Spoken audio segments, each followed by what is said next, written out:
Essa história aconteceu há muitos anos atrás com uma tia minha. E essa história sempre é lembrada em nossa família, não como uma boa memória, mas como exemplo.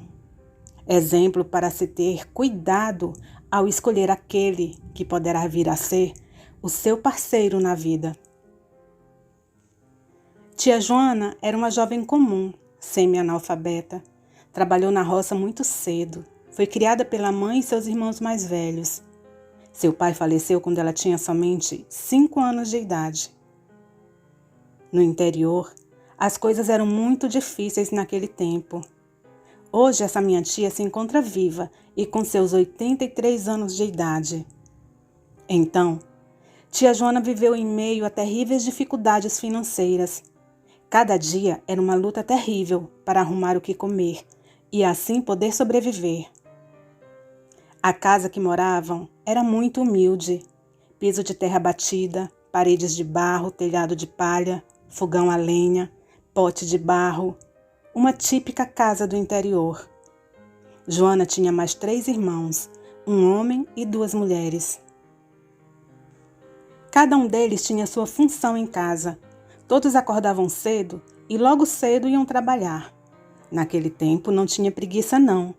E as crianças, desde muito cedo, ajudavam seus pais em casa. A escola era muito longe da casa deles, na cidade vizinha. Então, eles aprenderam a ler com uma vizinha que era uma antiga professora ali da região. Aprenderam somente o básico mesmo, ler, escrever seu nome, somar algumas continhas, algo desse tipo. Mas a vida ali não era só sofrimento e trabalho, não.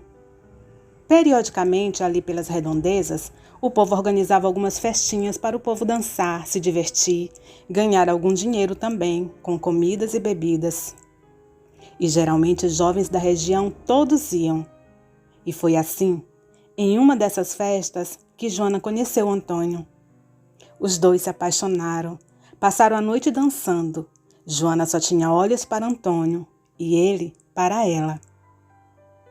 Terminada a festa, os dois teriam que voltar, cada um para sua casa. Mas antes, Antônio perguntou onde poderia encontrar Joana, já que ele tinha ficado muito impressionado com ela.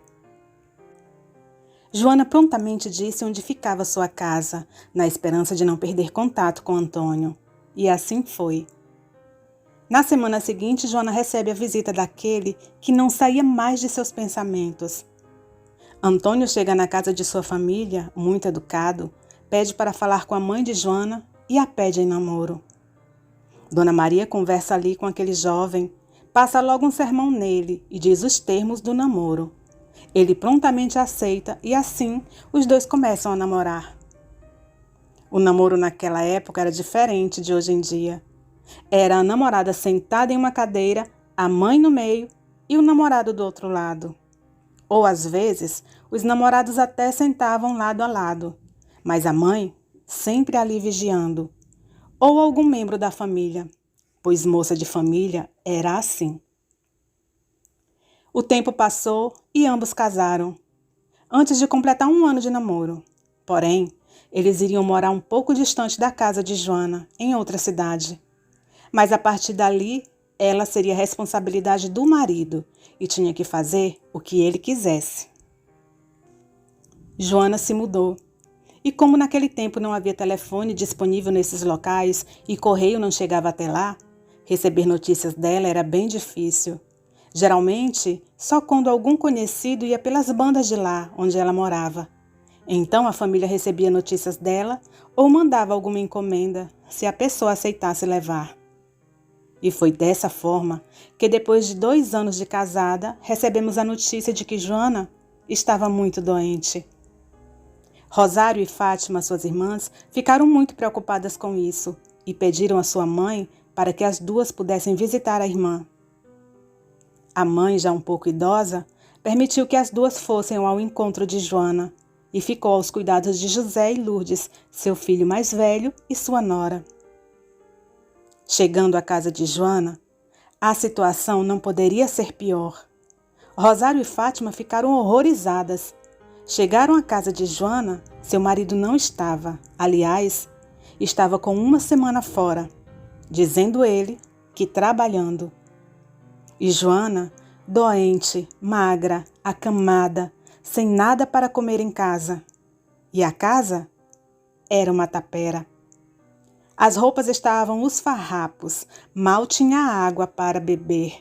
E Joana estava magra, acabada e sofrendo com uma hemorragia que há mais de 3 meses não parava. A situação estava crítica. Rosário, a irmã mais velha das 3, não teve dúvida, disse que levaria a irmã dali para tratar. Fátima foi contra, disse que antes elas deveriam falar com o marido dela.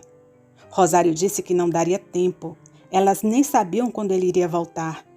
Joana disse que queria ir sim, precisava se tratar, se fortalecer, pois se continuasse ali daquele jeito, ela poderia morrer à míngua. Arrumaram as poucas coisas dela e deixaram um recado com a vizinha, que quando Antônio chegasse, era para avisar a ele que Joana havia ido para a casa da mãe dela com as irmãs, a fim de se tratar, pois estava muito doente. E seguiram as 3, rumo à casa de sua mãe. Chegando lá, Joana foi levada à cidade vizinha, onde foi consultada por um médico que passou vários remédios para ela tomar e prescreveu alguns cuidados, incluindo alimentares.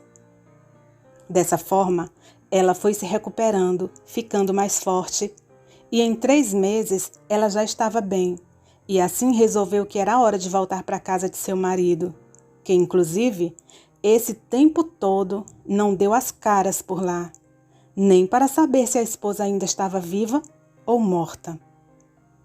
Então, Joana e Rosário seguiram rumo à localidade que Antônio morava.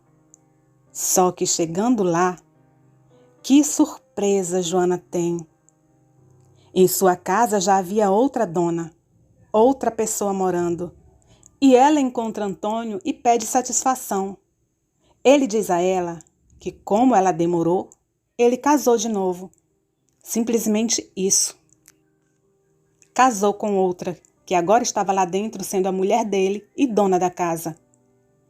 Joana não acreditou no que estava acontecendo. Não teve nem ação diante da situação. Antônio simplesmente disse a ela que não a queria mais. E ficou por isso mesmo. Joana só voltou pelo mesmo rastro de volta para a casa de sua irmã com as poucas coisas que lhe pertencia. Gente, parece inacreditável, mas foi isso mesmo que aconteceu. O irmão dela, quando soube, queria ir lá quebrar a cara do ex-marido, mas não deixaram. A mãe dele disse que por um homem dessa laia não deveria nem se dar ao trabalho de reclamar. E assim, Joana ficou sem o marido. Ficou muito triste, depressiva, chorava dia e noite. Não sabemos se por amor ou por orgulho ferido. Talvez pelos dois. Quem sabe, não é? E você? Faria o quê se estivesse no lugar de Joana? Lembrando que naquela época era outro contexto social. O homem podia tudo, né?